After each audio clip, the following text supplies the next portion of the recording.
నమస్కారం అండి. గరికపాడు గ్రామం, బొల్లాపల్లి మండలం, పల్నాడు జిల్లా. పేరుపోయిన నర్సయ్య గారి రైతులో ఉన్నామండి. ఈ యొక్క రకం అనేది నవధాన్య వారి గరుడ అనేది మనకి రైతుకి ఇచ్చామండి. కాపు గాని, చిక్కదనం గాని, కలర్ గాని, ఫ్లవరింగ్ కానీ ఈ యొక్క టైంలో కూడా మల్లెపోతున్నట్టుందండి. ఒకటే కొమ్మ చూసుకోండి రైతులారా. కాపు సైజు గాని అన్ని బాగున్నాయి.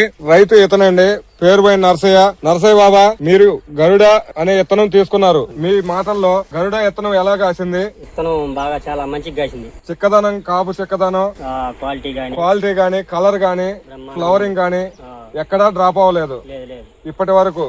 మీరు ఇదే చేలో ఎకరానికి 5 క్వింటాలు కోసి ఉన్నారు. నల్లికి కానీ, తామర పురుగు కానీ తట్టుకునే కెపాసిటీ ఉంది. పక్క రైతు అండి, కుంచనపల్లి సైదా గారు, మీ యొక్క మాటల్లో వివరించాలని కోరుకుంటున్నామండి. బాగానే ఉంది విత్తనం, బాగా చెక్కదానం, బాగా కాసింది. ఫ్లవరింగ్ గానీ బాగుంది. కాపు గానీ అంత బాగా, షైనింగ్ గానీ, నల్లికి తామర పురుగుకి తట్టుకునే కెపాసిటీ ఉందండి.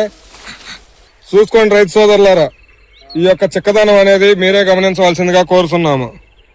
ఈ యొక్క విత్తనం అనేది శ్రీనివాస సీడ్ సెంటర్, దాచేపల్లి అండి.